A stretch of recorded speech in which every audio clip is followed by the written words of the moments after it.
Episode 556 of the TV Dudes, recorded September 11th, 2025. Shelved!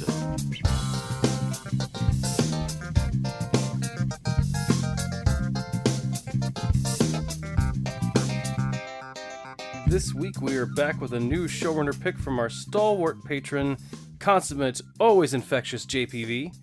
He picked a Canadian sitcom called Shelved about the quirky workers at the Toronto Metropolitan Library, Jameson Branch. Shh. I'm sorry, what? Did I get the branch name wrong? You wrote this down, so that's kind of on you. No, shh. I'm trying to read. What? Trying to read? Is this on a podcast? No, this is an audio format. Put that book away. Les. Fine. All right. Fucking shenanigans. Well, in that case, I'm Les. And I'm Nick. And we're the TV Dudes. And you know, a bunch of veds that shell isn't all we watch. Man, you gotta retire this bit. Shh. This is the worst. This was the worst one. To the Diaries. Oh my god. Enough's enough. I think we have to. The line must be drawn here. You shall not pass without talking about the Patreon. Yes. Where must the line be drawn? At the Patreon. Because we can't talk about the Diaries until we do the Patreon. Yeah, that's true. Fair enough. Patreon.com/TVDudes. You can hear the weekly show for free. It's where you should be listening to it anyway. It's where you should be right now. So where you are right now, you look around for $1 a week extra. You get an extra episode every single week. This time we get more urban warfare as we review the delightful...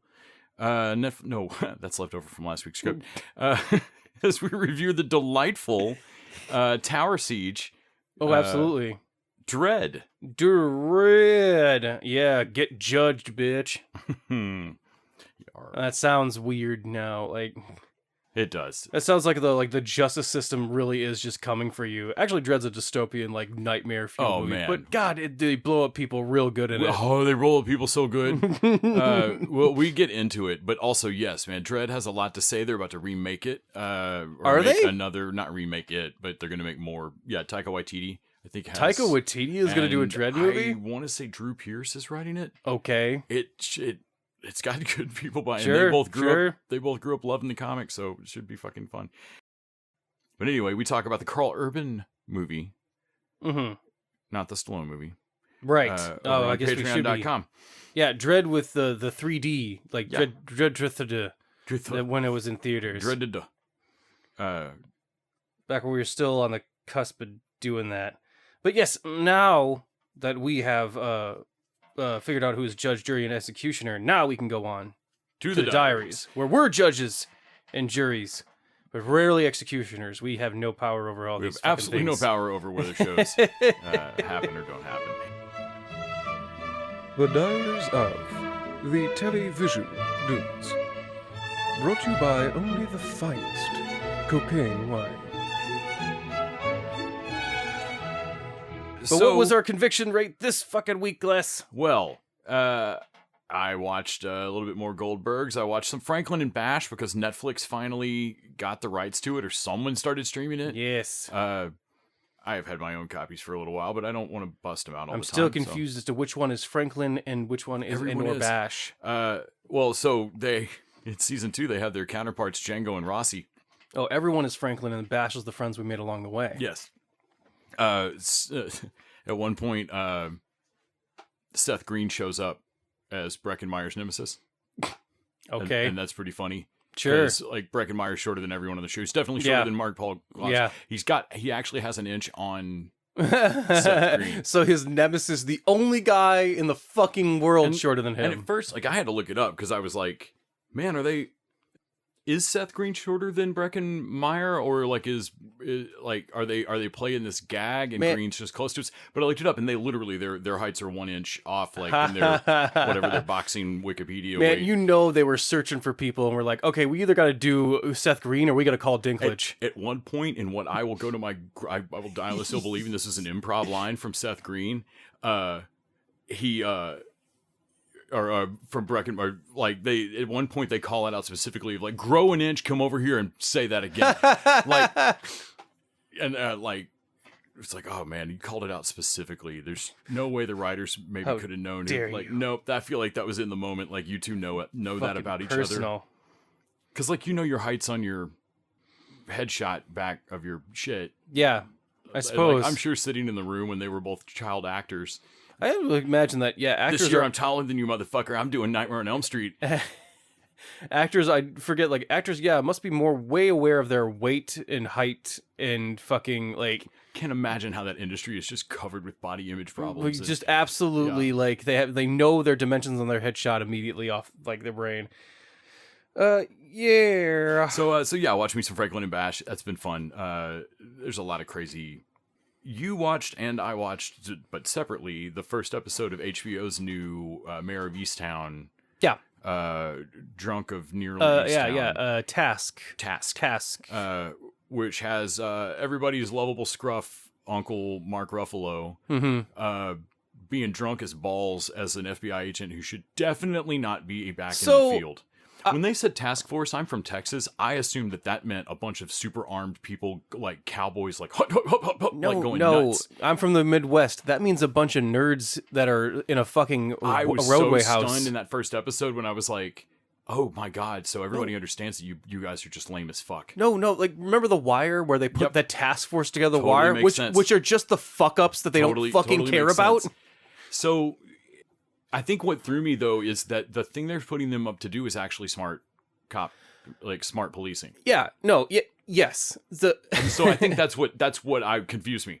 I'm not used to. So but it actually makes sense that like someone had a good idea and then we're like, yeah, we'll do that badly. So I actually really like Mark Ruffalo's character only because of the fact that he really he self-recognizes like he's not drowning his sorrows in the job. Yeah. Like a typical cop show would. Right. He is taking time off and not getting put back in the field, riding the fucking booth or whatever that for colleges for FBI. Yeah. Which I didn't know that the FBI had booths for recruitment in colleges. I can believe they do. Like, oh yeah, you're just fucking come to Quantico. Like, we're taking everybody. What? Right. Okay. You do good there, accountant. Man, I got a philosophy degree. Yeah, and I was a priest. I was like, man, your life story sounds pretty interesting, but also, what the fuck you do? Okay, sad man at a table. It slowly reveals throughout his thing of like, oh, well, his son is in jail. Oh, goodness, his wife isn't around. Oh, goodness, his son is in jail for third-degree murder. Like, oh, no, I can connect dots here. Right. His daughter, and he won't visit his son. His daughter is definitely used to tucking drunk dad. So this sounds like, I'm not sure how they're at the point of sentencing hearing. Like, I think the trial is over or they waived trial or whatever, but they're at sentencing. The judge, like, they're just going to read character witness shit and then they're going to have the judge sentence him to whatever the fuck time he's going to do for basically voluntary manslaughter. I had to look it up of like, oh yeah, third degree murder. That's the one where you're like, don't mean to kill a person, but you do. Second degree murder is you mean to kill him, but it's right in that moment. First degree is you mean to kill him way beforehand. Like I love how like technical the law is in regards to intent and murder. But he will not visit his son. He won't. He's drunk as fuck. His old priest buddy cannot get him out of this, and he goes to his boss and is like, "What the fuck? You cannot put me back in the field. I'm drunk right now." Right. Like he really doesn't make any. I mean, he's not very much hiding it. The minute he gets called to a crime scene, he has to drive there either hungover, which I don't know how much time has passed, but he's either on the start of a hangover or still drunk. And the odds that he's just still drunk are like pretty phenomenal. Let's be real. I mean, the amount it's just in one episode, I think at least 3 times he dunks his head in that sink.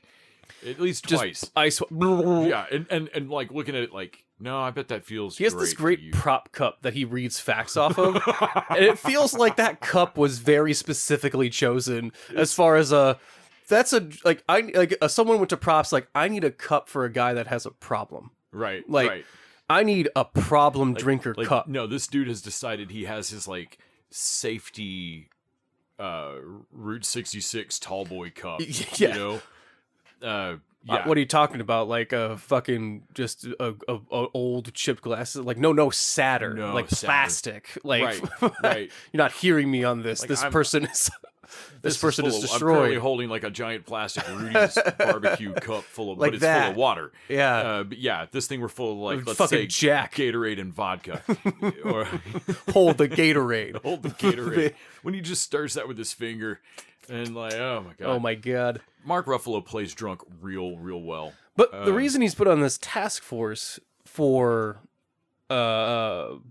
that he's obviously not ready for, and given the fucking dregs of the FBI, of like whoever they have like around that are just warm bodies. The reason this feels like an HBO Sunday night show, it is, but the reason it feels like that instead of just a normal cop show is that he seems genuinely drunk and not funny sitcom drunk. And his task force is genuinely sad Yeah. and not like Which is so funny. They're all when she goes back on the phone to yell at her ex again. Yes. Like that's every scene. She's currently breaking up Yeah. with her boyfriend for like 2 days straight. Like, how are you constantly doing it? I don't even know how you got back on the phone that fast. Yeah. It's all it's really remarkable. It's Snickerdoodle make it here yet? Oh my god. Get her fucking email. And she's the only one that didn't get. Yeah, she's the only one in the task force that Well, didn't get the fucking folder I guess we'll wait for you to get fucking and read it. read it. But the reason they're doing this is because they have to solve these house robberies, B&Es, but they're a little more complicated than just a B&E. They're drug houses, which is the only reason they got tipped off to this is that some plants, some fucking It's some Omar from The Wire shit. some CIs have tipped them off that their houses have gotten hit, and hit like 9 times or something. It's like a 8 or lot. 9 times. Like it's gone To a point where the gangs start just blaming each, like they just need someone to fucking go down for this, and the FBI, to the point where the FBI is like, okay, we need to take down this crew just so that things quiet down on the fucking drug front. Right. Like, I like that the problem here is not that the gang are dipshits. It's that they've been ridiculously effective. so they are to the point that the actual people they're robbing are just lashing out. Yeah, no, they're so they scope out their hits because they're garbage men. Right. So I'm not sure how they get their Those two guys seem pretty military sharp. they get their tips from anonymous. We don't know where that's We don't know coming where at. that's coming from. But once they get it, they scope out with garbage thing, which like okay, that gives you a pretty wide excuse to be around there at certain times of the day, and when based on how much sales are going on, you're gonna know when money's there, when it's not, and it shows one heist going off without a hitch really, and it's very effective, fast. Like they get the money, walk out, don't kill anyone. It was like- honestly an impressive heist to me because of the almost boring, ruthless simplicity of it. Yeah, no, Like, no. this is how this should go if you aren't playing to the cameras. It's for not me. sexy. There's no Yeah.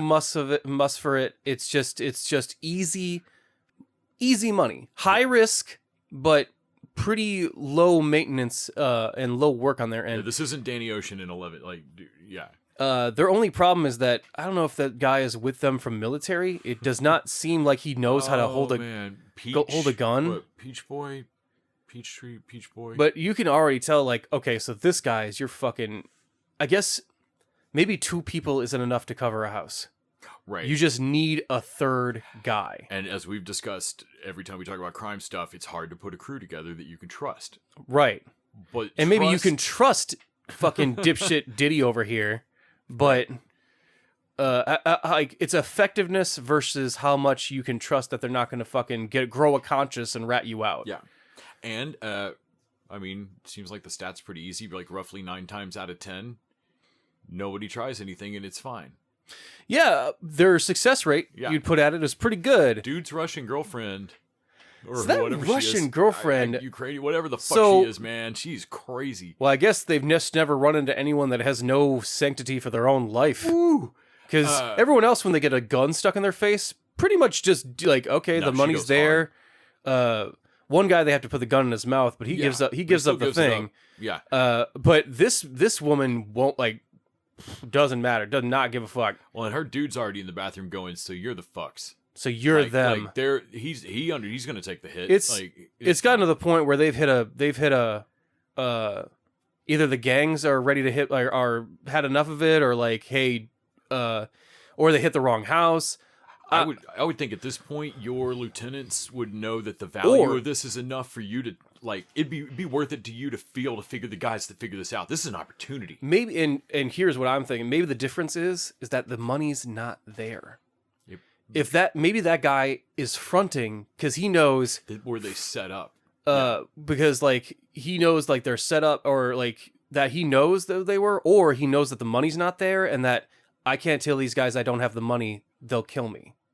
Right. So maybe his big thing is just to fucking buy time for his buddy to get back. Right, because this dude walks in with the briefcase. Right. Or with the duffel bag. So either he comes back with the money and they can buy his life with that, or with the gun and like, so maybe he's just buying, like, he could well just be buying time. Time. Yeah. Maybe that's what I'm thinking of. And they just timed it wrong. But the crew is made up of a couple of guys, like character actors, like we see all the time.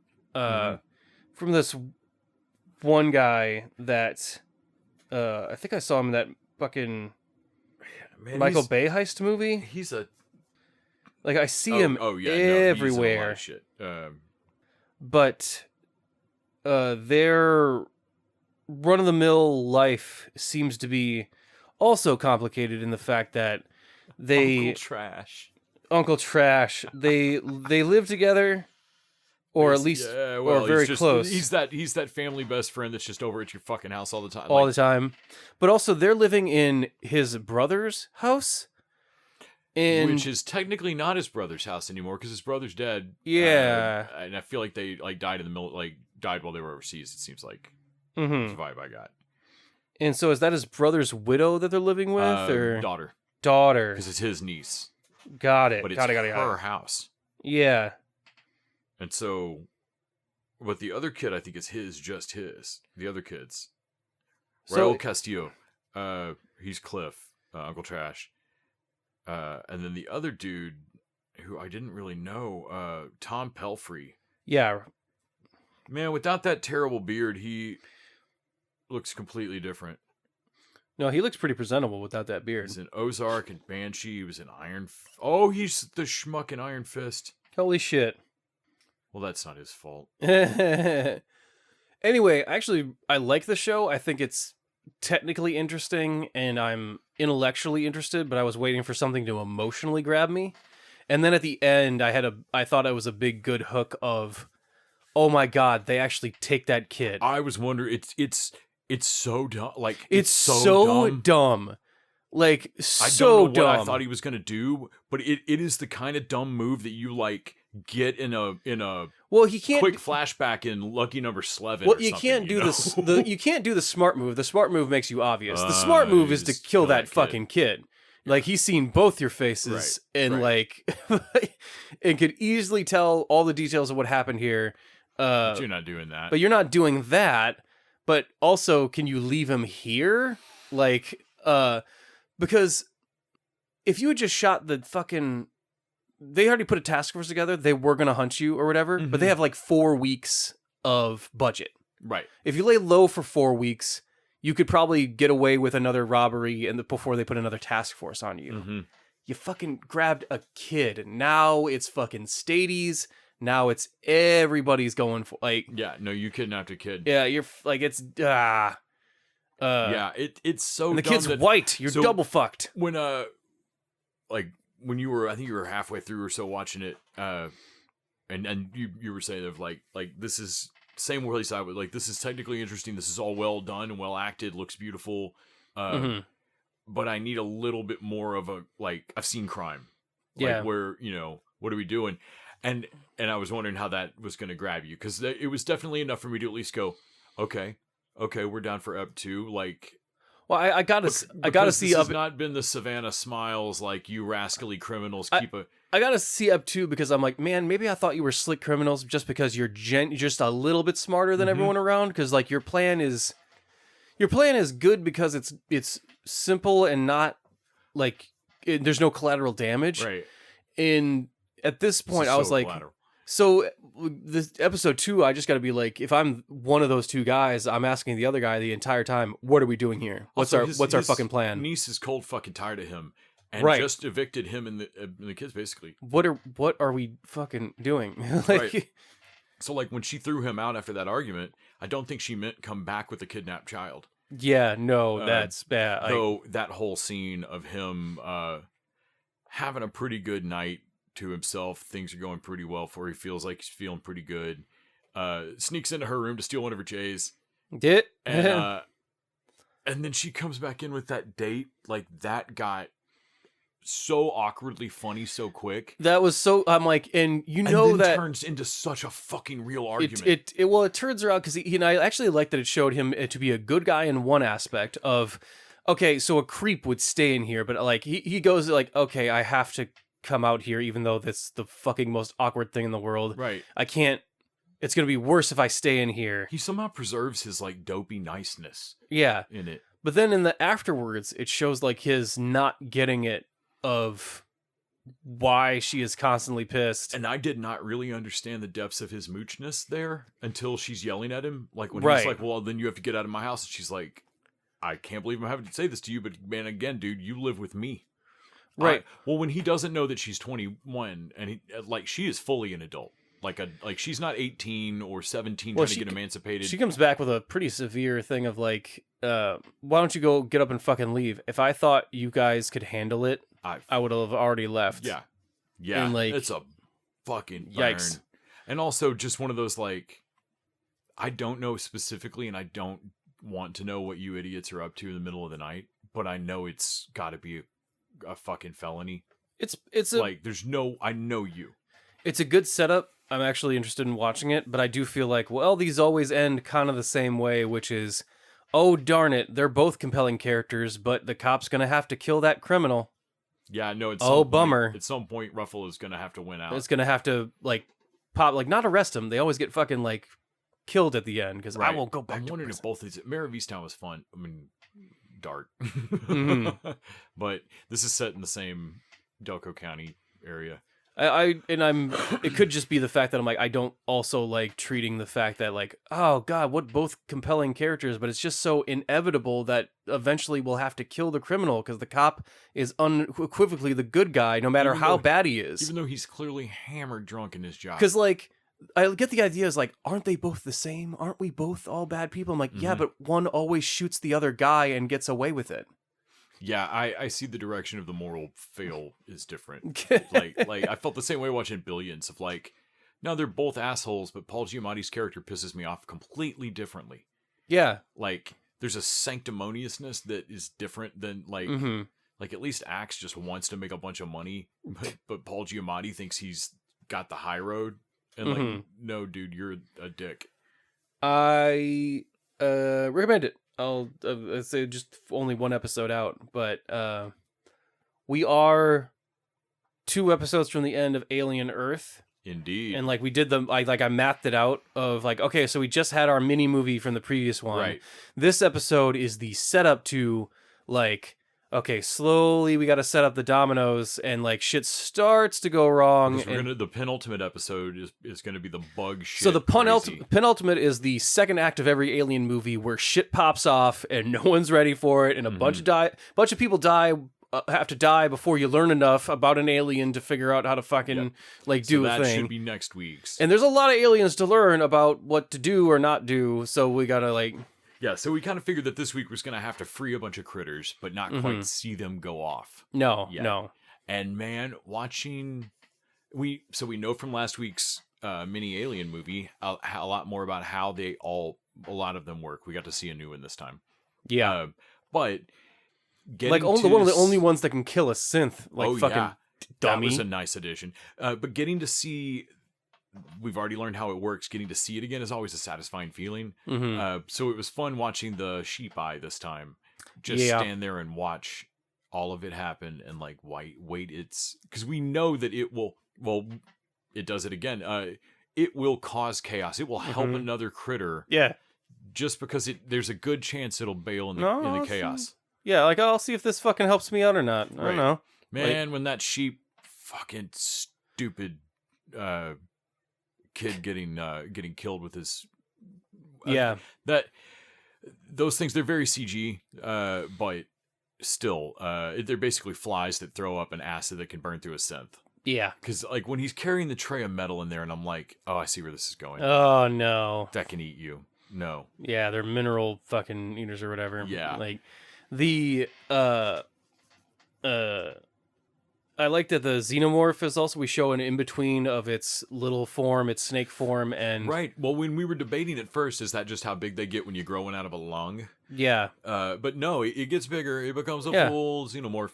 Right. When it drops down from the ceiling to feed, that was nice. Yeah, like that's how it sleeps or something. Right. And I also like the xenomorph's watching too. Like the sheep is watching, the xenomorph's watching. I like the whole idea of a fucking lab full of shit that all it does is sits and waits for you to fuck up. Right. Like, not yet. I can't do anything yet. And it's watching. That's why they showed us that. It's watching all the critters. Yeah. It can look out of any bit that it pushes through the skin.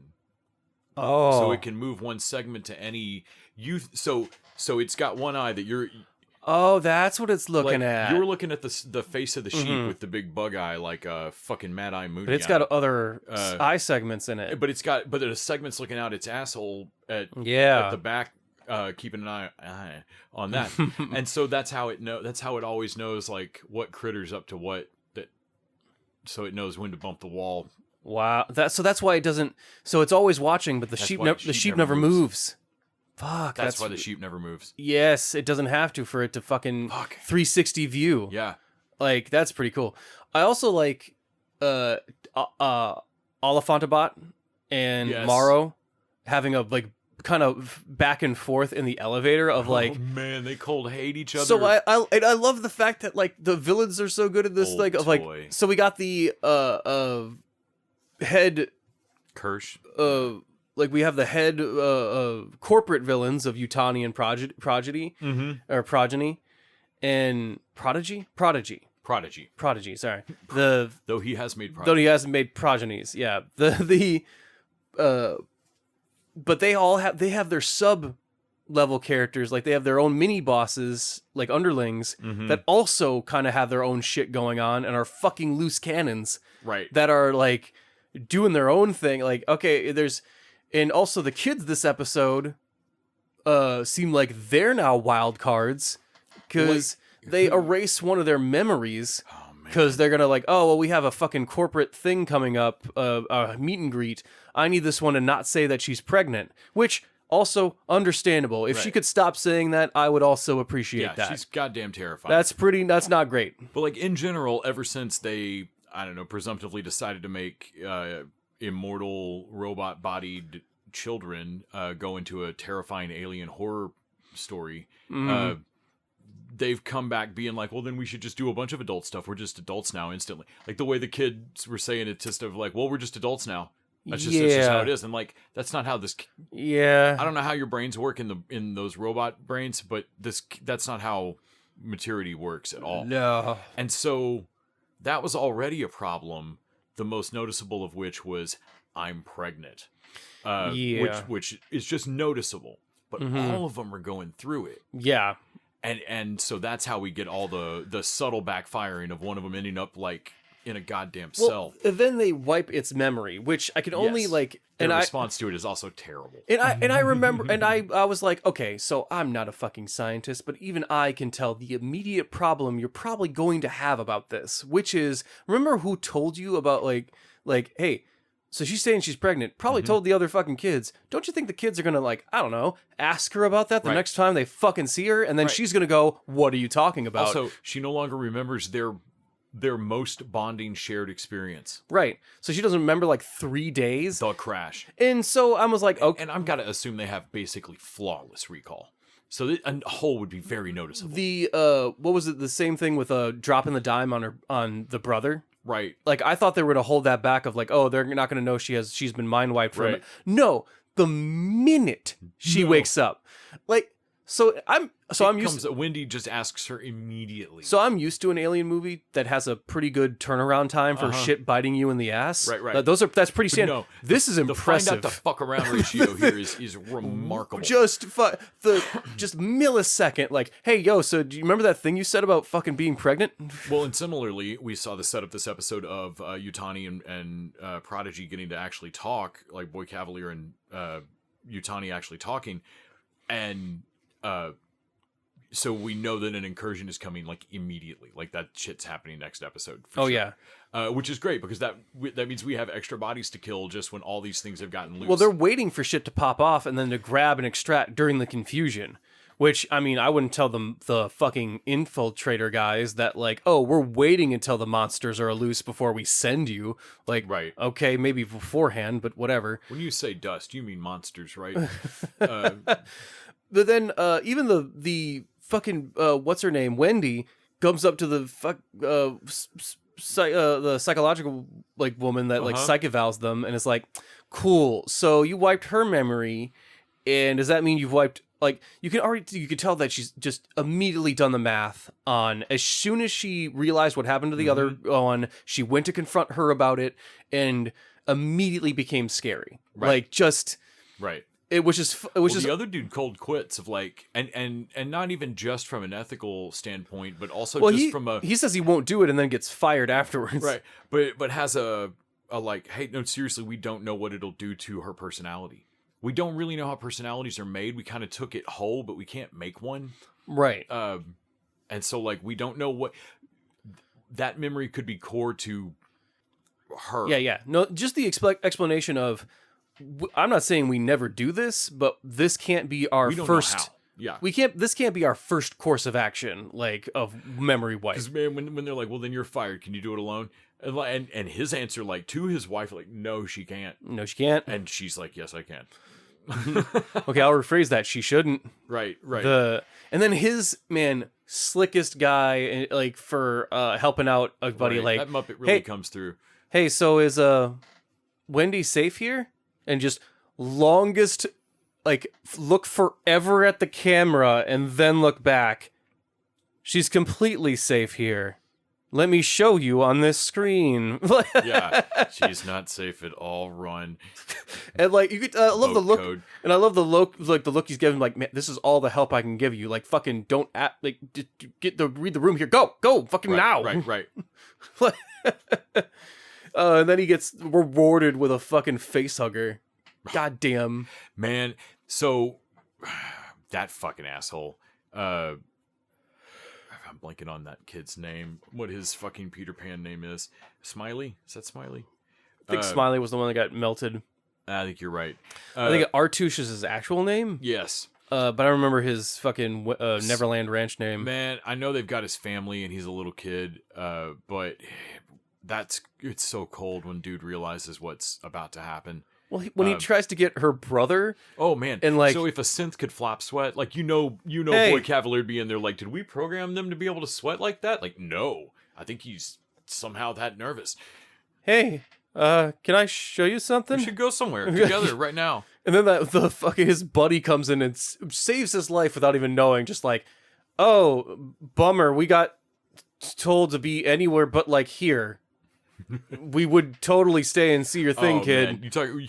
You mentioned it when watching it, like, so that's your friend come up to you in the bar and read in the room of like, you're like, oh shit, yeah, so our ride's here, we gotta go. Yeah, we gotta fucking. Sorry, bud. It's just like, what the fuck was? I have no idea. Thank you, like, thank you so much. That kid but also is so weird. Coming back later with his friends, like, oh, so like, yeah, I've been on a boat once. You guys ever been on a boat? Like, motherfucker, do not fucking when the woman just turns around and is like, stop Whatever that. I don't even know what you're doing, but it involves boats. Stop. We're not rescuing your goddamn sister by getting out of here on a fucking boat. So stop asking about goddamn boats. You need to let this go. Stop asking me about fucking boats, man. Yeah. This show continues to be badass, and I've got to assume that the penultimate next week is gonna break. Just fucking shit. Pop off. Just go insane. We still don't know what the fucking leech thingy does, like the wall plant, the ceiling plant. No, we don't. Yeah. We still have one. You're right. We still have one left because we saw the fucking I'm gonna guess mud wasp. I'm gonna say things. it. I'm gonna say it like infects you like a fungus and then drinks you. I'm gonna say like a pod is like a spore pod, Okay. and then like fucking injects you with that little tentacle, and then you blow up like a bloater on fucking Last of Us, and it drinks the fungus out of you.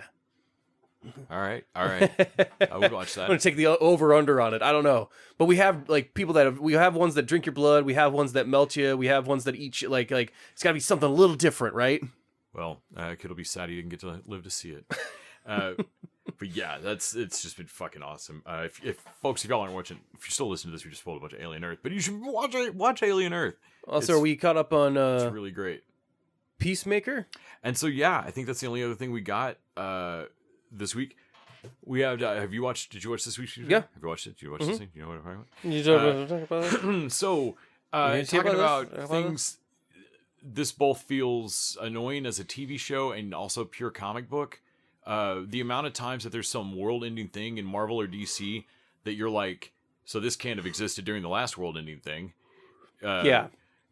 And like Peacemaker's alien computer thing that he has is out of nowhere and yet has been here the whole time. So and here I am again thinking of James Gunn. Like, okay, so this is get used to this, guys. This is how it's gonna be. No, this is how DC's gonna roll. That shit's about to get real retconny. Yeah, and go like, which I had my X-Men moment of like, so this is only annoying because it's TV. yeah, no, Because in a comic, this is fucking how it works.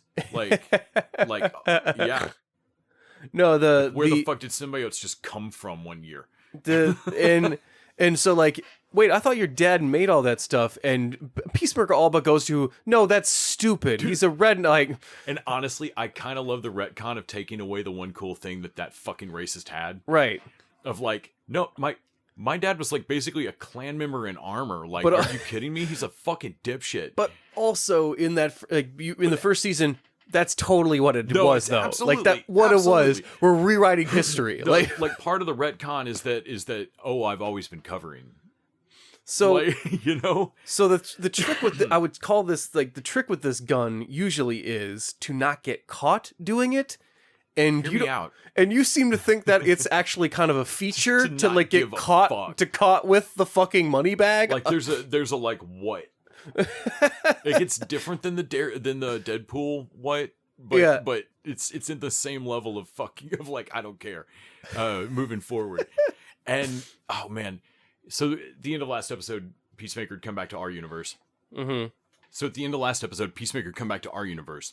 At the start of this one, man, he flops down on the bed after kind of just distracted walking through his house, which is always a mess. Right. Man, he flops out of the bed and sees the first bullet hole. Eagly, what the fuck? And then the second one. And then Eagly eating a bunch of cold cuts was great. Also, this apparently someone else was cast before Michael Rooker as that guy, and they reshot like vigilante style. Oh wow! Like the gun was like it just wasn't working. All right, that like I knew Rooker would go nuts for me. Well, I can imagine. Like the joke is that he's is bucking bug shit. Eagle droppings, 3 days old, cold cuts. He's got blue caviar. Some blue caviar. Like you do not know what the taste of blue caviar is. Yeah. Yeah. So you definitely watched the little stinger after the thing. So here's where like in the emotional thing of it, Peacemaker is. I need to ask Harcourt something before I go back into the other universe, and he's like, shit. So he's at the point of just going to take over his clone's life because he doesn't have anything here, except for he thinks he might still have something with Harcourt, so he's going to go ask her one last time, like, hey, is anything happening here? Right, before I bail on this entire life. Right. And which on one level I think is, okay, he doesn't immediately give up on the Harcourt of this universe, that's cool, but also, he's going to like later, like, okay, so Harcourt is, you're already in your mind, the Harcourt in the other universe is second prize. You want the Harcourt in this universe. Right. So like, I don't care how happy you're going to be over there. You know that you settled here for the easier one. Given the choice, you could have just jumped into the universe right then. You didn't have to wait for Harcourt. Right. So like, you want, this is settling. Like, yeah. Yeah, and I think you're right. I think you're dead right. I love that it's both super comic booky and superhero, because you're talking about like taking over your double's life in a parallel universe that that's big sci-fi shit. But also, it's the kind of thing that it's the kind of big life plan that you've talked yourself into in your head, and you say it out loud to one friend, and Adebayo's like, whoa, you're gonna what? Fuck, are you kidding? Like, no, man. So I looked this up online, and I'm not the only person that is thinking this. We've talked a little bit about how funny it is that Blue Dragon, or whatever the fuck he's called in Top Trio over there, still has the horned, like, torn bag look and all that shit. No, the color scheme is different, but the actual everything else about the design scheme is the same. Like, it's so weird. And yet it's not really a mirror universe. So I think that's Earth X. Earth X. I think that's their fascist. I think if it's Earth X, I think that's the one. I think that's their fascist fucking planet. Oh. Where like Uncle Sam and the Freedom Fighters and stuff. Only it's just all America, so like it doesn't. How long did he stay over there, and what all did he look at? I don't know. He wasn't over there for a whole lot of time. And I'm thinking about how, like, I don't know, the Rick Flag being a wormier motherfucker, like, kind of. I don't know. There's just I have an inkling that he just didn't stay there long enough to realize that his dad is the same but different. It's just a different world where his dad was not a trailer park motherfucker for his views, but was always celebrated. Yeah. So I'm starting to think that maybe he's gonna get trapped over there because of that, and they got to go save him. But I'm also thinking that, like, well, wouldn't it ruin the temptation of staying over there if it turns out that it's not? It's a fascist place. Then he's got to come back, and there's no choosing to come back. Right. But I think that's where we're gonna go. I think it's if you're right, it's important that he chooses to come back before he realizes it's a fascist planet. Absolutely, because that's important to his character. Absolutely, growth. He needs to choose the harder.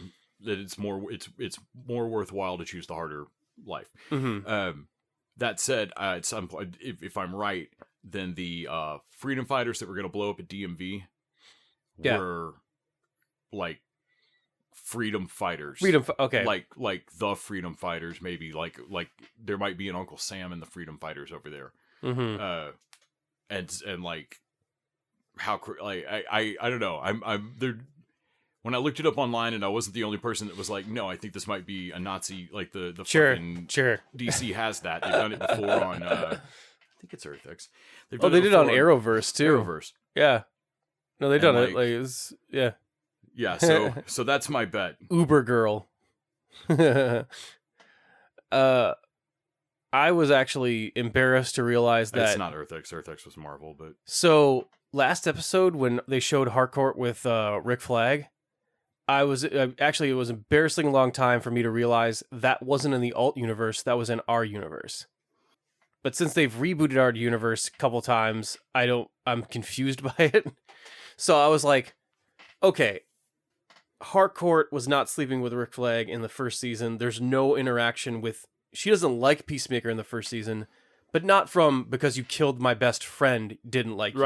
Right. That doesn't read. Like the last time I saw him, he left to go on a mission with you, and then you murdered him. And they all know that, like, from Jump Street. And Harcourt is like, well, we all know that Amanda Waller fucking put the order down. And... Rick Flag comes back with a pretty good like thing of like, but you disobeyed her in Corto Maltese, I disobeyed her in Pokistan. We all pick our fucking lines. Right. Just because someone told you to do something. This is not fucking kindergarten. And that was and I think like, oh yeah, he's been through a growth arc that Rick Flag has not seen or care about. Also, I love the fact that, like, I heard you got hurt. oh yeah, got my back broke, and they mentioned Pocolistan, and I was like, Yeah. so wait, so fucking Creature Commandos is in this universe, but you don't have white hair? What the fuck is happening? That's really frustrating. That, like, so wait, did you dye your hair? I need give me something. God damn I it. at least need Economos to go, then I get to dye, like at Yes. least have somebody say something of like, well, no, I don't have to call you Dyebeard anymore because I can call him Dye Hair. Well, Right. Isn't all hair dye hair? Yeah. Like, I realized it's from growing up with fucking Marvel movies for like fucking Right. 25 years or whatever Continuity, schmontinuity. that are continuity hounds that like No. and but it's like it's seriously frustratingly small shit like that. Honestly, I could see in 5 years getting a deleted scene in a Superman movie or a Batman movie where Batmite or Mr. Mixelpick says, and remember the time that I went back and made Rick Flag's hair alternate white and black every year? Right. And like, you did what? Nothing. That would indicate to me that James Gunn cares even the slightest bit. No, it would be like a stinger scene middle finger. Like, Like they don't care about going back and fixing continuity. Like to me, here's a YouTube of just like with like a snifter of brandy, like Batmite in a chair, just doing the end of Brave and the Bold of like and just running through a list of like, DC fans have asked me to run through the list of all the things that, so I did this and this and this and this and this and this and this. And this was I just made a the fuck up. entire Green Lantern movie. Now that one was just Zaslav. So there's a risk they run with some of this stuff because like this season isn't as strong as season 1 just because it's a little all over the Right. place. Vigilante has not suited up at all. No, It's fine. His character is funny. Yeah, but I haven't gotten to see him. And then this episode when he's like, I bet there's another one of me somewhere over there. But there hasn't been a lot of action because it's a lot more Emotional. story and emotional based, and I get that. But they're also throwing in things now that like I'm going to rewatch Peacemaker season 1 and have to go. So like hardcore is a first meeting Chris, and this is the person that killed her best friend, Right. and she's not going to mention it ever. Ever. It hasn't happened yet. Because it hasn't happened. Like Right. they've retconned it so that it has, but also it hasn't. And again, like I know that this is technically what it feels like to go back and read comics prior to prior to the next big event happening, the next big arc happening, or but whatever. you see why like but it feels weird in they shows. change- We're not used to it. they at change all. a thing because it's more interesting through line for her to have a relationship with Rick Flag that she never had before, because Right. that's more interesting and it allows you to bring Rick Flag back. When I find it more interesting when you find a continuity problem, like why was this person acting this way in this movie, and then the next thing drops a thing. Oh, this is why. Da da da. To me, I think we're gonna find out the line, like the split hair between what you can retcon and what you shouldn't touch. Yeah. Because to me, I'm okay with the jokeness of retconning an object or like a celestial thing or some superpower or whatever, like a MacGuffin that suddenly exists. Like that just feels Bill and Ted to me. I can live with that. Retconning emotional connections is different. Yeah. And so when you retcon two characters' relationship,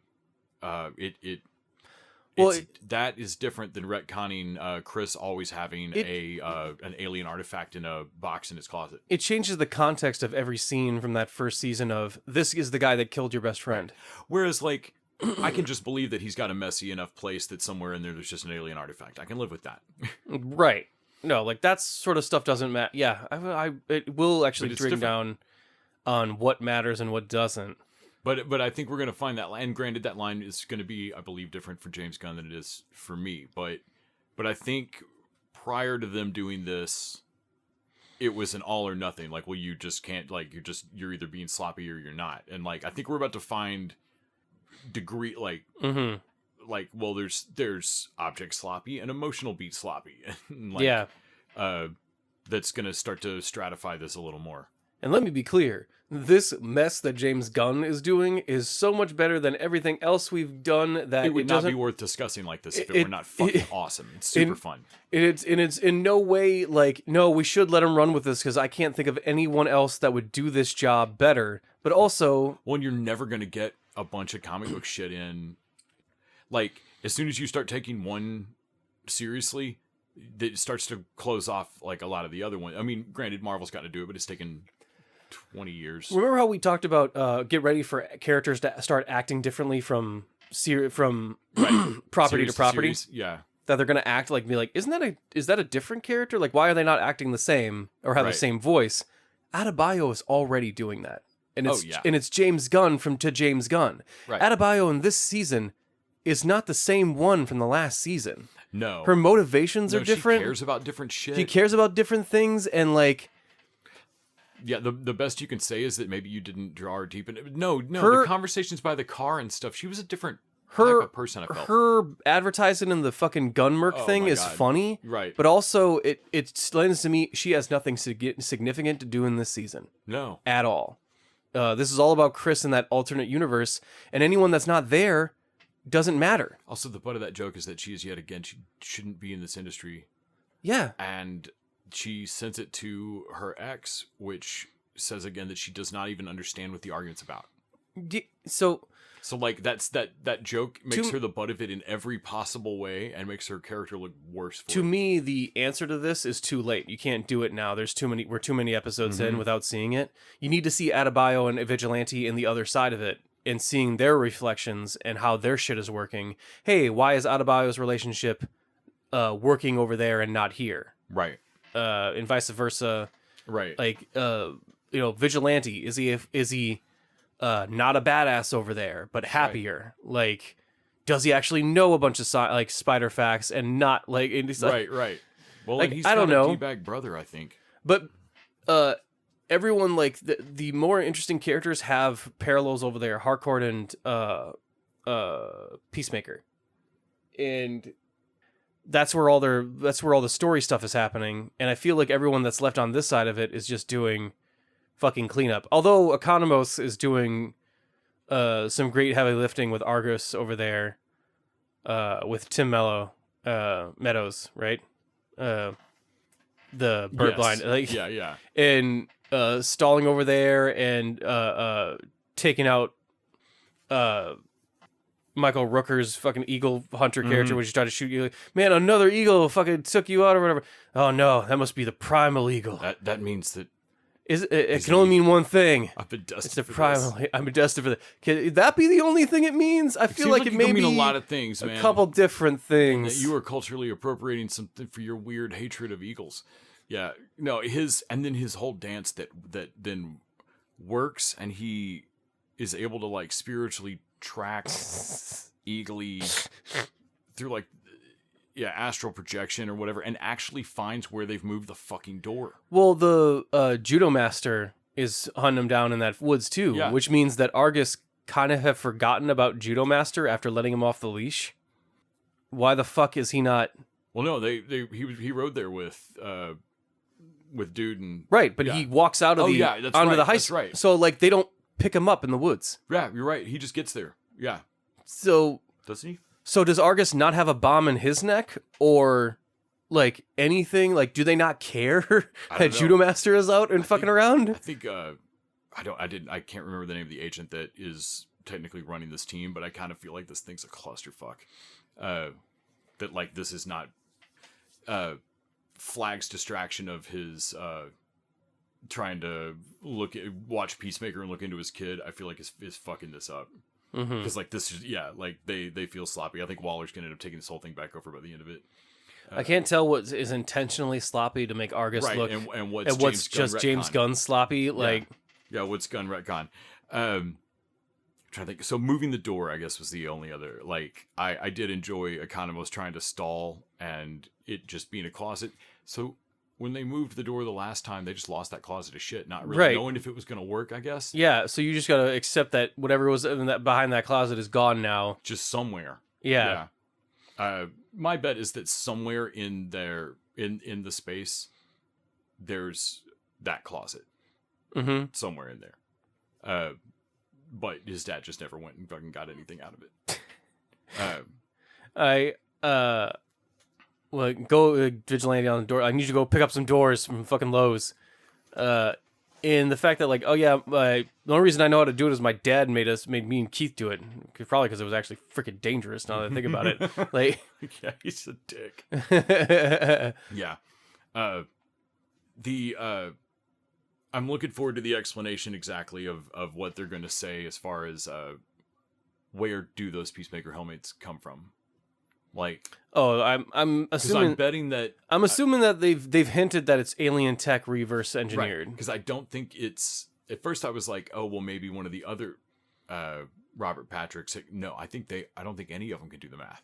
Like the alien guy or somebody else supplied, I think, the tech.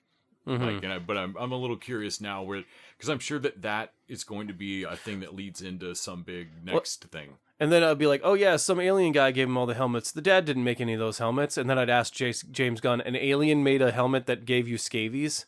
Right. Fuck you. Yeah. Yeah, they did. So, like, fuck it, what of it? So he stamped the Dove of Peace on him, but didn't fuck the helmets up ever, not once. And like, no, like there's just. Well, yeah, he did have scabies for a month.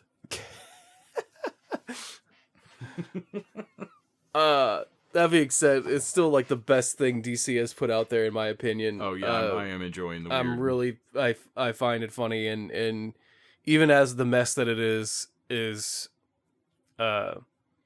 worth it. I don't need everything to be a fucking perfect ringer. I already have Peacemaker season 1 for that, so everything else is kind of just gravy. Right. But with that, I think we can move on to our main subject for the week. Indeed. Let's fucking brush up on the Dewey Decimal System, Les.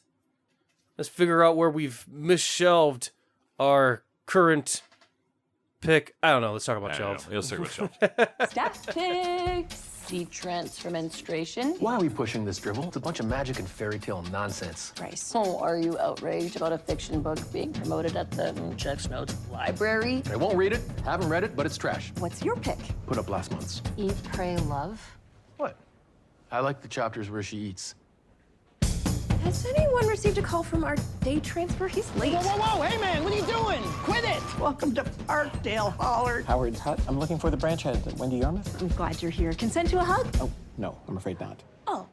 This is Jack. Jack is the only librarian that understands our social media accounts. You didn't order peanut cookies, you got penis cookies. Oh, this is so good. Bryce's thing is enforcing the rules. Basically the police. The library police. My thing is finding new ways to build community. All I want is for people to hook up with strangers. How much do you know about BDSM? Ladies, come fill up my box. I hear it now. Shelved is a Canadian television sitcom that premiered on March 6, 2023 on CTV. It was canceled only after 1 season. So a little bit older. 2 years later, we're getting a single season Canadian show. All right. Mm-hmm. The premise is a workplace comedy, basically, that follows employees and patrons of fictional Metropolitan Public Library Jameson Branch in the working-class neighborhood Parkdale, Toronto, Ontario. The show has been likened to a number of popular series like Parks and Recreation, Superstore, The Office. Basically, name a sitcom. Right. Like a quirky workplace sitcom that does the slight push-in faux documentary camera vibe. Mm-hmm. Yes, this is going to be likened to it. We have a couple, I would assume Canadian regulars, but like not exactly familiar to me. Man, there's some of these people that I'm like, Yeah, I know I've seen you, but I don't know your name. Man, and their names are Lindy Greenwood, who is a Wendy branch manager, Paul Braunstein as assistant branch manager. I've seen him and stuff. Yeah, I know I've seen him. Dakota Ray Hebert as the junior librarian, Jacqueline, and Chris Siniford as senior librarian Howard Tutt. And I know I've seen that guy. Yes. Yeah. Like, I just can't fucking... And Sandiford place his face. is like our proxy in character. Mm-hmm. Though, honestly, he's the new transfer. Across the 4 episodes, I would say Jack steals it. Like, Jacqueline steals it to me. Like, she Yeah. comes the closest to... She's got Gina energy. Mm-hmm. And she comes the amount of times that she actively does something to let someone hang of like, okay, so I did know that was going to backfire, but in my defense, it was funny for a long time. Mm-hmm. You know, like she is a fucking chaos agent, and that's what the show is starved for. I think is she native as well? She might be. I'm not sure. There's a storyline in a later episode. I actually watched the entire season of There's this. 10 of these, I think. I There's a don't lot remember. of these. More than I thought. I watched the 4. They get stronger. Everything's got a pilotitis, you know, all shows. I get it. Mhm. And I understand why you can't start with the drag episode. Right. I mean, like, you should have written it differently, in my opinion. Because you can't simply do the classic Fox move of let's run, don't trust the bee, out of order kind of shit. But I could see, this show is why an executive would do that. Like, there's stuff that if they should have handed it to me a little bit earlier, you know? But that first episode is the one where Howard literally transfers. So, Yeah. you got to start there. So you ended up liking this, at least, well, it seems like this fell into, for you, the groove that sitcoms often hit for me. Perfect background shit. I think at this point they are. I have bird blindness with sitcoms.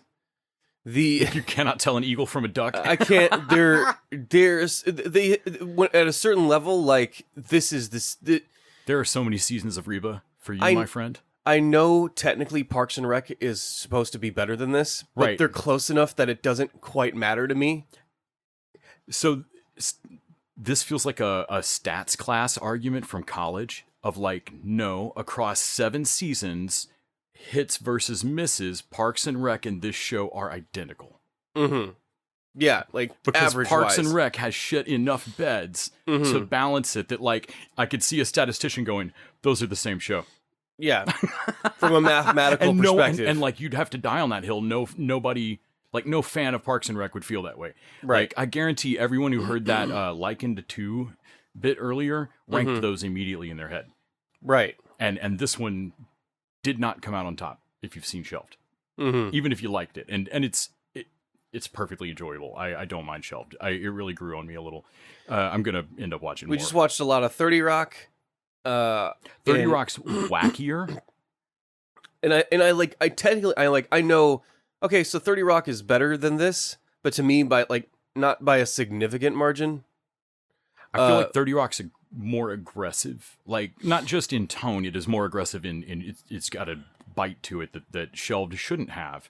But it also is like going for jokes a minute in a way that this is not. Yeah, kind of And like should, I think. USA shows. Okay, so Burn Notice is like the best of them, Right. but all of them but below that, But they also all exist. they're all kind of the same, Yeah. right? Like white collar and suits and them, like you just turn them on and then don't turn them off. So to quote an Office meme, like, corporate needs me to tell the difference between this and Superstore, and I can't. No.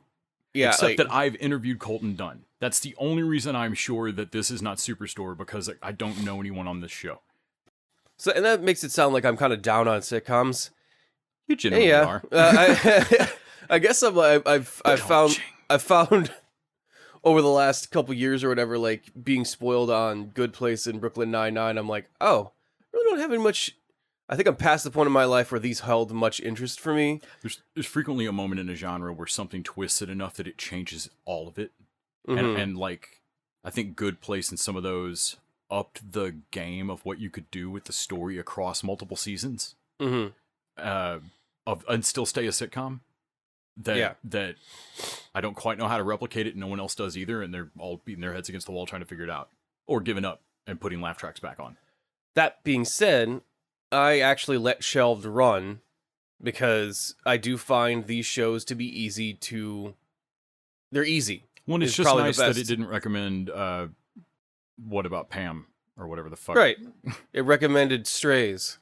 That's right. It put you on Strays. When I walked in the room and was like, no, this is worse than Shelved. What is this? This is Strays, and I did turn Strays off. So I was like, okay, so there is still a discernible difference in... But Peacock's testing the waters. One of these days you won't know. One of these days you won't notice we switch shows. The... Is this Townies? Motherfuckers!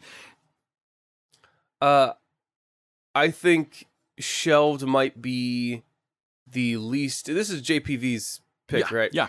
So this might be the least interesting pick I've had from it. Only from the fact that, like, oh, this is perfectly fine. Most of the time, I kind of know why, like, low-key know why he's picked a show of, like, okay, he's picked this because it's insanely weird, or, like, The Baxters is hilarious. Even Cherry Bomb, his last pick, was like, man, you gotta, like, I'm like, okay, from a perspective, like, you gotta see... But no, like, you know this is going to drive Nick nuts just on a sound design.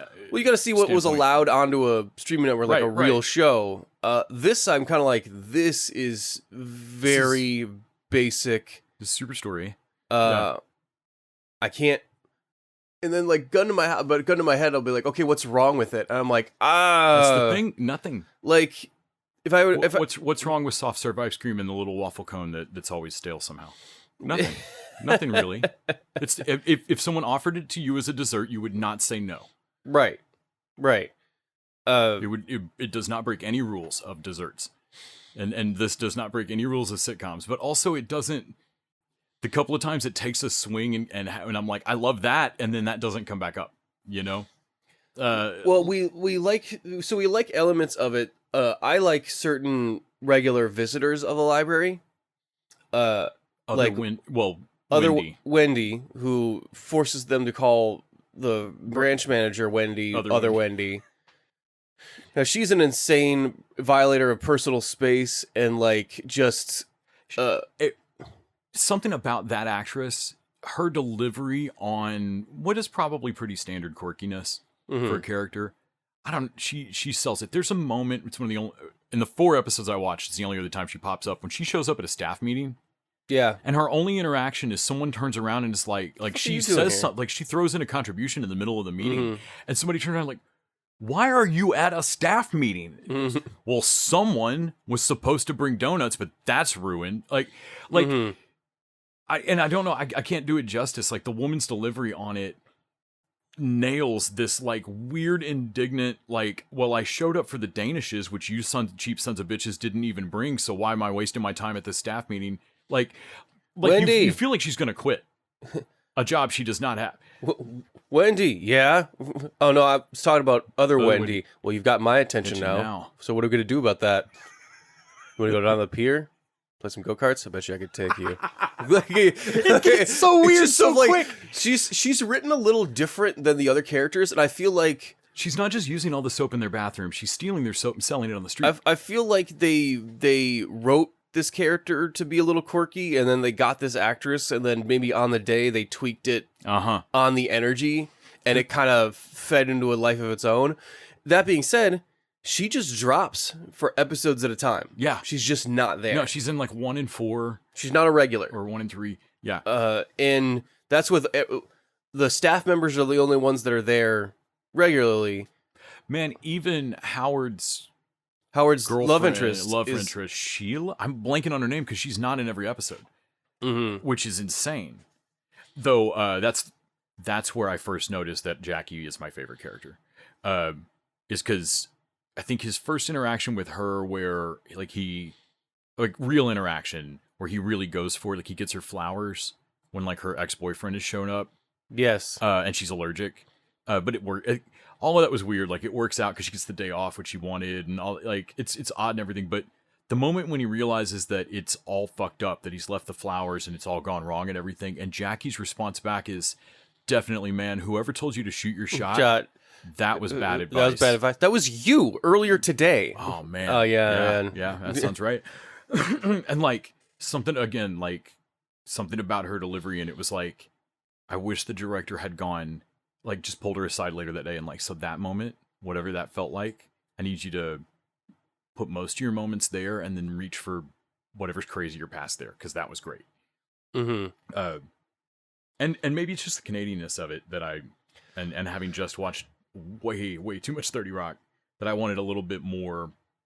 It's a library, man. I know that's got to be a freak show. Well, But in very hushed tones. to me, a library is a great place for a sitcom, and I don't think I'm shocked I don't see more stuff like that, because like, oh yeah, I definitely remember as a kid, the library is a haven for those that are othered. Oh yeah. Yeah, it's honestly why I'm amazed they didn't just kick off with the drag episode.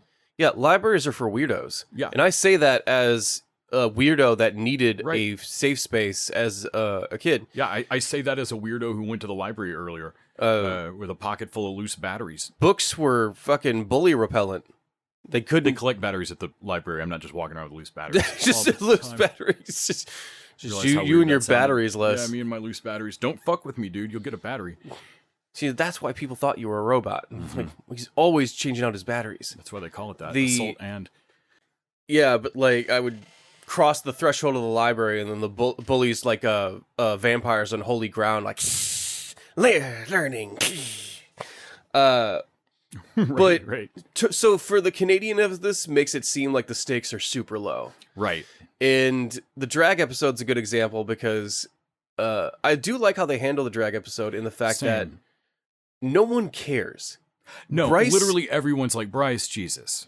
Like the only fact that people care is that like one of the patrons recognizes the drag queen from like their version of Drag Race or something, and was like, "Oh my god, that's not fair that it's only for kids." Like, Right. Like, they, no, that's... See, my wife and I fucking- love that's Drag Shangela. Race. That person is famous. well, she's page Yeah. flip Yeah. out of the flip Yeah. dynasty of like, And there's table flip, and like table flip's a character, and I'm like, I would imagine I so. would bet so. And man, the best character moment in the 4 episodes to me was also her takedown of Bryce of like, well, you got to be careful who you let around kids. You mean like an ex-con? That was a great That was a great fucking punch. smack punch. I would have put that earlier. Same. That's why why I wanted that I would episode. argue the that drag moment, not the dragness, was why I wanted that episode first. Right. It feels very impactful on that. And it makes me like understand at least Bryce's character. It also makes me understand Wendy's she won't swear, like she won't even say heck. Like all, you know, like her like Cursing. demure softness. Dang it. But also like that's a like, hey, so I'm gonna that it's a weird, like she punches him with like a flex of insane niceness. Mhm. Like, hey, remember when I extended you a hand? Maybe you could be cool. Also, you're completely right. They pick a drag queen who you can absolutely recognize. Like, Okay, so even the- out of drag, just that's their an insanely lips and face structure. insanely beautiful human being. Right. Like There are some people in drag who the makeup completely reshapes their face, and you would think their cheeks look totally different. right. No, there's definitely And some yeah. This person, I was like, No. nope.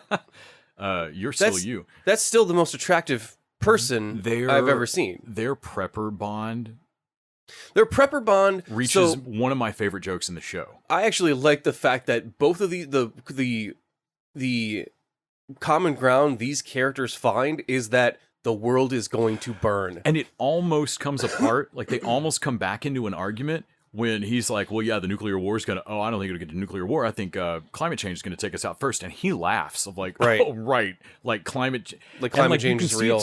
It all like, well, we're about to have a fucking wedge here again. And the drag queen, Antoine, is like, oh, whatever. The world's going to end. They all Or agree like his, so they all agree we're that all like, going to die. something's gonna get us. And it's such a reassuring, like, no, we're friends. Everything's shit. Yeah. Oh my god! I think the only reason one of my favorite jokes in the show. the only reason I have a hard, like Bryce can't tell that he's having a conversation with the same person. Like That's Also, showing in that scene that Bryce is actually like he said to her, I can't explain. I don't have any real world library experience, but I'm good at my job and I love books. And when Antoine's like, I want this prepper guide, I haven't made my bug out bag yet, and I wanted to go off the list, and he's like, Oh, okay, so that's the best book to get in general. But if you but want a the bug out list bait, page yeah. has been torn out of this. And like he just, you know that specifically that like, no, page 271 is just the go bag list. It's gone. Well, it also is one of the better jokes of like his prison time stuff is always the better running gag to go with than his conservatism. Right. Because I like the fact that it does explain, like, okay, why does Ron work at this parks department? Right. Like, exactly. Bryce is like, why is a conservative like working at this library that's definitely going to be filled with people that are like, conservatives don't like libraries. They don't Right. like. Well, like in Parks and Rec, they justify it as much as they ever bother to, with Ron working there to dismantle it, basically. Right. And Bryce is that shocked. joke doesn't work here. Bryce loves libraries. Bryce is shocked later when one of his favorite conservative dudes is voted in as mayor, or whatever. Oh shit! So and Patterson or whatever, Patton, and basically says, libraries are a waste of a public resource. Let's shut some of them down. And Bryce seems shocked for some reason, and I'm like, no, dude. He called y'all libraries. Yeah. Like, I love that all of his burns are. Somebody even says it at one point of like, you've only ever seen that written, haven't you? Yeah. No, it was like you don't interact with people like a lot. Patriots, you've never said that out loud, have you? Yeah. But his gag of like working at the prison library is like when they try and find their Moby Dick later, their copy of Moby Dick. There's this one book that they've lost for 10 years and they can't find it. This goddamn Moby Dick. We gotta get like, okay. So like sometimes like again like subtlety is definitely dead. No. And I generally the book title, episode titles are cute. There's a lot about this show that's really cute. It's cute. I would want to say like amusing, maybe not laugh out loud funny, but I did like Bryce basically going like, "Man, you got to know hard line with these people on their returns. Fucking tut, big library or whatever they call him. Like you gotta big library. You gotta be hard. You gotta be hard on these people and jump down. Like in the pen, I had to when a book would go missing, I had to go right in the inmate's cell and get everyone back except for Strangling Joe, because he was very prompt in return. Very nice guy. He was very charming man. But don't get him mad. Don't get him mad. He could be very. He could be very passive aggressive. Yeah. Like the double whammy on that joke. I'm like, okay, that was the only one that was I got actual it's perfect. Laugh on it. Yeah, perfect. And no, I enjoyed the show. It makes me want to finish it out. It also, I've said this about almost every sitcom we've watched. I feel like Safe and Chuckle is exactly the recipe that's supposed to get you 150 episodes. Mm-hmm. Like single season sitcoms should be insane. Right. Like whoops. Like there's 6 people left on the planet after a nuclear accident. Mm-hmm. Like Fox did that for one season. Like they should just be bug shit nuts. And instead, this feels like this should be the kind of show that you look up and go, I've never heard of. There's 5 years of it. Yeah. It's shockingly how inoffensive it is, and the fact that there's not more of it. Also, how does it not cost shit? You're telling me there's not an actual closed down library full of books no one wants? They only have the one fucking location. Seriously. Like, they rarely ever go outside. It makes me want to buy the rights to fucking Shelved and make 4 more seasons of it, because goddamn. The Wendy is actually a pretty cute, branch, the nerd librarian character. Her not swearing thing pays off later in a big in like the last episode when Peyton guy gets elected as mayor. She walks into her office like knowing they're about to get shut down and goes, "Motherfucker!" Just everything gets beeped out, and like, so I'm like, okay, having a character not swear until the final does give a lot of weight to that. That's great moment of like, we're really fucked now. Also, she throws a book at him or something, goes like viral, and that's what saves the library or something. I do not get it, but somehow there's no budget to get them replacement computers or fix the water damage or get rid of the raccoon that seems to be like part of the staff almost. I don't understand that. Yeah. I love the couple of references to like the raccoon also like the raccoon outside. Also the weirdest shit in the book drop competition is just the best. That's great. Yeah. All right, we got oh, those are mine. You wear dentures? No. Got a left. I got a left shoe. Got a left shoe with a golf ball inside. All right. All right. The fact that they don't do that again sucks. They should do that every episode. It just have weirder and weirder shit. Like, wait, how is that even possible? Like, you aren't the book things animated, automated? And then they just look at him like a rookie. You come from a nice branch, don't you? Where they don't put dentures in the fucking return box. What's it like in Narnia, big library? But they also have the budget for like 5 staff at all times. Well, and whatever Sheila's doing, I guess Sheila's part-time. and she seems like she's in the library as part of the Canadian resettlement, like immigration resettlement. Yeah. Which I could totally see that, like... Well, I think it's a combination of some sort of public service, considering... Right. So it's probably appointment. I couldn't quite figure out in the 4 episodes how often she was there and what her deal was. I mean, the library never seems empty. There are people using it. It's not like it's nothing. Manchac Library is definitely not the nicest of Austin Publics, and but it's kind of like it's never empty. Well, we watch like Blockbuster, and like, well, you have 6 employees. No wonder this fucking thing is going down. All right, Empire Records. I think I see where you're fucking where your money's getting dropped here. I think labor's eating you alive. Yeah, there's a part of me that keeps having to remind myself that like these are not all volunteers. Yeah. Though, hear out my argument for bringing this show back. It's been 2 years. The city that decided the library was a waste of money has not spent any additional money to go do anything with that empty building. It's just closed. Mm-hmm. And a group of people are squatting there and just start operating it as a library as a cover. and then it's a game of, like, one, they start to really give a fuck about operating it as a library, just as something to do. Actually, keeping the city confused just on the bureaucracy of whether the building's closed or not. Are you sure you closed our branch? Right. And like... or some technical loophole of like, as long as it's operating as a public service, like we can't... Right, like they can't, you can't let it close or something. Like they've got to run a 24/7 library where people have to be in it or something like that. If you can find literally anybody, it could be Wendy, like homeless Wendy from any character from the original show to walk back in. It'd be great if it was Wendy, honestly, because you could make her branch manager with the joke of like, well, I don't know, it's been 2 years. There's definitely been some water damage. I know it smells more musty. Nope, it always smelled like that.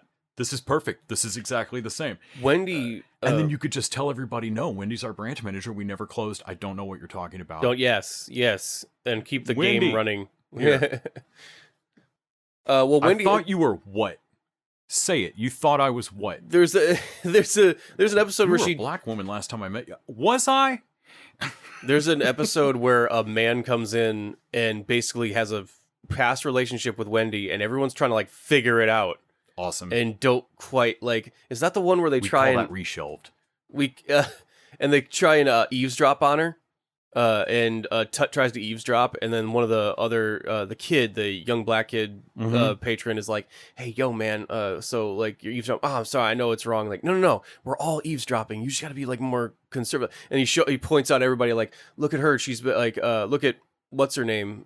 There's another staff member we haven't talked about that is also staff and we never see her. What's her name?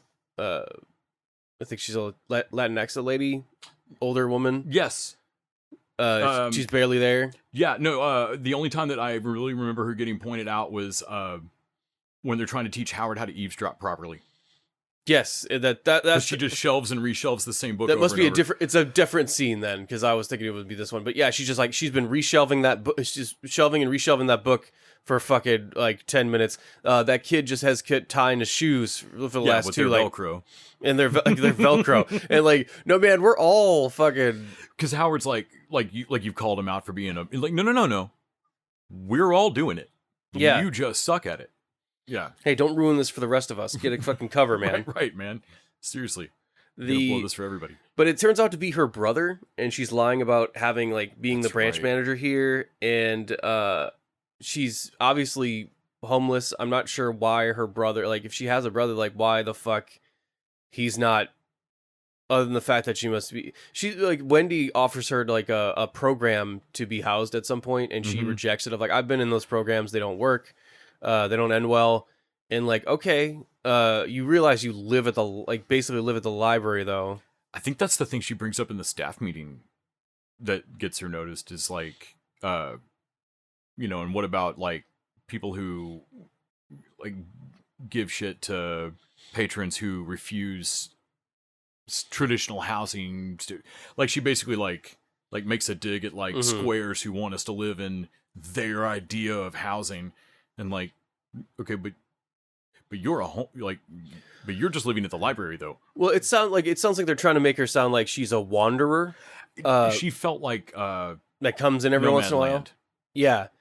She goes through Drake's trash. It's like, oh, it's Drake Day, where we go through Drake's trash and like, oh, he had great stuff this year. But since they're always at the library, it doesn't feel like she's wandering around the city. She feels like she's just at the library all the time. Right. No, and I could easily assume, like, with just a little bit of going outside, that she's like, when she leaves, she goes to a van that doesn't run in the parking lot. That like, please don't ever tow that. But yeah, no, she just feels like she's always at the library, and yet sometimes not in whole episodes. Yeah, there was some episodes that I really enjoyed. There was the one where she finally got approval to paint a mural on the side, and she spells like Wendy has an alter ego that's an anagram of her own fucking name. Okay, that's Birch something like who's that? Like it's me. And she puts on a fake accent, and like that's her artist name. And then they get a bunch of artists like two like white Swedish looking motherfuckers that are like obviously gonna ruin it for the rest of them. A graffiti tag artist, and then a native dude that like just does not give a shit. And then they end up putting up a library and with the library spelled wrong, and it was Wendy's section. Like, god damn it! And then their Banksy type thing comes over one night and like basically just fixes it. Okay. And like, oh my god, it's an original their Banksy analog, and it's gonna help the library's name recognition. The bit with her trying to put together a woman's bookshelf, and she just pulled a list off the internet because building the shelf took too long. The shelf like itself took too long, and half the list is men because she got a shitty internet list. That was pretty good. And her running gag of like it shouldn't work, and it does. Her running gag of suddenly being incapable of phrasing if she's trying to write any kind of marketing copy. Like, it's not constantly. It's not like Wendy says dirty shit just all the time. Yeah. But anything that is an ad or marketing for anything, suddenly she is Boyle. Like, she just says like the dirtiest shit. So that Jackie's and then Jack's next to her like torn of like, no, I can't let that one go out. Fuck. Let me rewrite that. A human library. Oh god, the Bibliothèque. Like, oh yeah, that's, and everyone shuts that down for Tut, and even Tut's like, yeah, that was first idea, first draft, not great. Yeah, like fucking fantastic, done. And like, okay, and to me it was like, you can check out a human being, and not where I thought they were going with the wrongness of that. Yeah, and I was like, oh, wait a minute.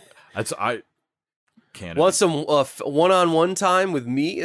Oh, yeah. I love that the guy that brings all the BDSM stuff is otherwise absolutely perfect for her, like more or less. And also I like the gag of him genuinely having been there. Like, oh no, I actually did show up for the People Library, which then like, I'm part of the human library in the first one in Denmark.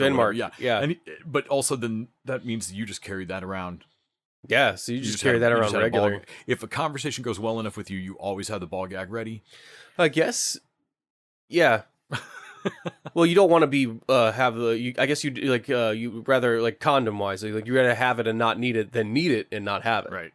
I think I would have leaned into a joke of like later on she has to almost immediately use that whip to scare off patriots. Yeah. And I think I would have leaned into the joke of having like a third of them like stay and just be super fans of her now. Like, no, she has just complete little fanboys because she cracked a whip in front of them one time. Yeah, there's a disuse of certain characters I feel like need to be more balanced and used more. I don't find it could just be the time period we are in now, but any conservative humor fucking ages really badly, really fast. Yeah, I'm amazed they made Bryce as standable as he was. Even as it's the ex. You're right. It's the ex-con thing that works, not. That's the part of it that works for him, and even his. I think maybe what frustrates me is that it makes his bigotry look harmless. Oh, he just needed to be sat down. He doesn't. Even he doesn't know why.